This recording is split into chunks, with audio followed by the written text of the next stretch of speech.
Police देखे ना क्या था, हाथ में छीन ली। पता नहीं क्या था, इतना बड़ा था, एक बच्ची हमको दी तो हम सोचे कि जो सन्ना का है तो हम रख लिए, हमको नहीं पता। अपनी रुमाल भी बांध ली और चमक रहा था, रोशनी दे रहा था, तो अब बैग में रख ली बांध। तो बैग में कहीं रख के लाए होंगे तो रास्ता में कहीं गिर गया। वही कल सब कोई के सामने वो मनी दिखाया गया।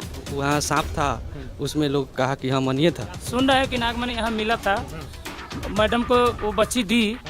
मैडम 2 दिन गायब रही, मतलब अपने घर पे चली गई। 2 दिन बाद आई तो मैडम से पूछा गया तो बिहार साहिबगंज प्रखंड का एक छोटा सा गांव, एक सरकारी प्राथमिक विद्यालय और वहीं एक दिन एक छोटी बच्ची के हाथ लगता है एक चमकदार पत्थर जो न सिर्फ उसकी जिंदगी बदल देता है बल्कि पूरे इलाके में फैला देता है एक सनसनी तूफान। लोग कहते हैं ये है नागमणि, वही नागमणि जिसके बारे में हमने बचपन में कहानियां सुनी थी, जिसे सांप अपने सिर पर रखते हैं, जो अंधेरे में भी चांदनी की तरह चमकती है और जिसमें होती है अद्भुत शक्तियां।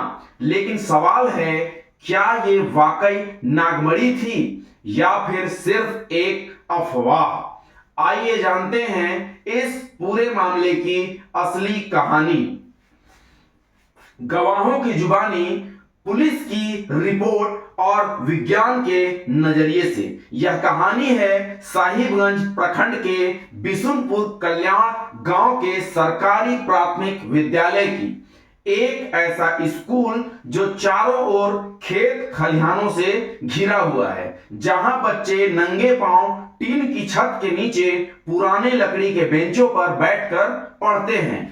गांव की आबादी ज्यादा तो नहीं, लेकिन यहां लोग अब भी लोक कथाओं और अंधविश्वास में गहराई से विश्वास करते हैं।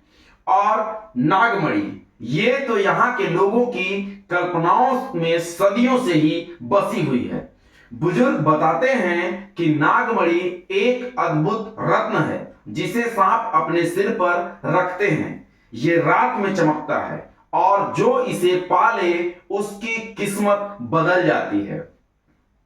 इसीलिए जब गांव में किसी को सांप दिखाई देता है तो लोग दूर से ही फुसफुसाने लगते हैं, शायद उसके पास नागमणि हो। लेकिन इस बार कहानी किसी खेत की नहीं बल्कि स्कूल की 4 दीवारी के भीतर से शुरू हुई। शुक्रवार का दिन था। गांव का प्राथमिक विद्यालय अपनी सामान्य दिनचर्या में डूबा हुआ था। बच्चे कक्षाओं में बैठे थे, कुछ खेल रहे थे तो कुछ कॉपियों में लिखने में मग्न थे। उसी दौरान कक्षा में पढ़ने वाली एक छोटी बच्ची राजलक्ष्मी ने देखा कि जमीन पर एक अजीब सा पत्थर पड़ा हुआ है, छोटा सा लेकिन बेहद चमकीला।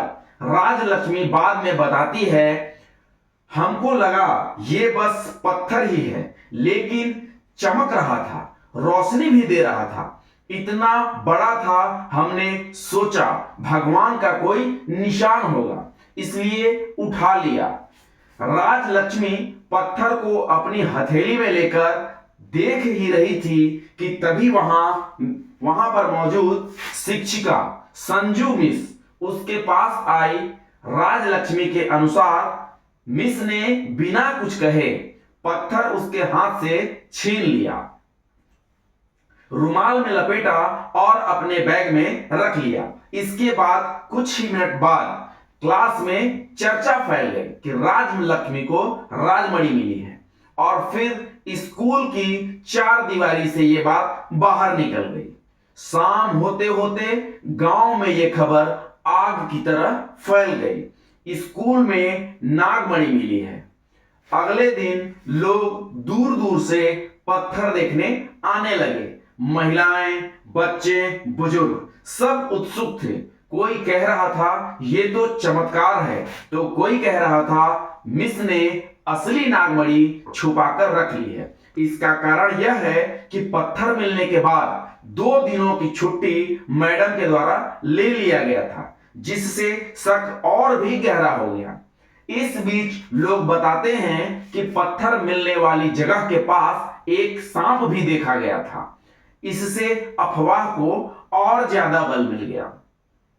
गांव वालों का कहना था कि नागमणि सिर्फ सांप ही देता है, ये कोई साधारण चीज नहीं है।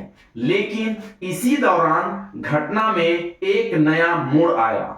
जब अफवाहें काबू से बाहर होने लगी तो शिक्षिका संजू ने 112 नंबर डायल किया और पुलिस को बुला लिया। उनका कहना था, गांव वाले मुझे टॉर्चर कर रहे हैं, मणि के लिए दबाव डाल रहे हैं। पुलिस मौके पर पहुंचती है, लेकिन वहां तक आते आते असली पत्थर कहीं नजर नहीं आता है। 2 दिन की छुट्टी के बाद मिस एक पत्थर लेकर स्कूल आई और कहा, यही वह पत्थर है जो उस बच्ची ने मुझे दिया था। लेकिन राजलक्ष्मी और उसके परिवार ने तुरंत विरोध किया। यह पत्थर वह पत्थर तो नहीं है, असली पत्थर की चमक अलग ही थी, ये डुप्लीकेट है। पुलिस ने मामले की शुरुआती जांच की, लेकिन नागमणि के होने का कोई पुख्ता सबूत नहीं मिला। फिर भी गांव वालों में चर्चा थमी नहीं है। तो आइए नागमणि का सच क्या है। विज्ञान के अनुसार नागमणि का कोई वास्तविक अस्तित्व है भी या नहीं, ये सिर्फ लोक कथाओं और पौराणिक कहानियों में पाया जाने वाला तत्व है। विशेषज्ञ बताते हैं, कई बार सांप के आसपास पाए जाने वाले चमकदार पत्थर असल में क्वार्ट्ज, क्रिस्टल या दूसरे खनिज होते हैं जो रोशनी में चमकदार दिखाई देते हैं। दरअसल कई अफवाहें सांप के मोल्टिंग यानी पुरानी त्वचा बदलने के दौरान पाए गए क्रिस्टल जैसी चीजों को नागमणि मान लेती है, लेकिन इनमें कोई अलौकिक शक्ति नहीं होती है। आज भी साहिबगंज के बिशुनपुर कल्याण गांव में कई लोग मानते हैं कि असली नागमणि संजू मिस ने छुपाकर रख ली है। राजलक्ष्मी कहती है कि हमने जो देखा वो बहुत ज्यादा चमकदार चीज था, ये वो नहीं है। शिक्षिका अब भी आरोपों से घिरी हुई है।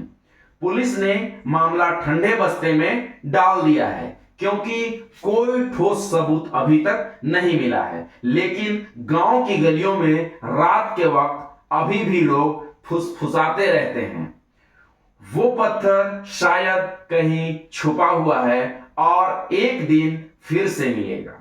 तो ये थी साहिबगंज की नागमणि की कहानी।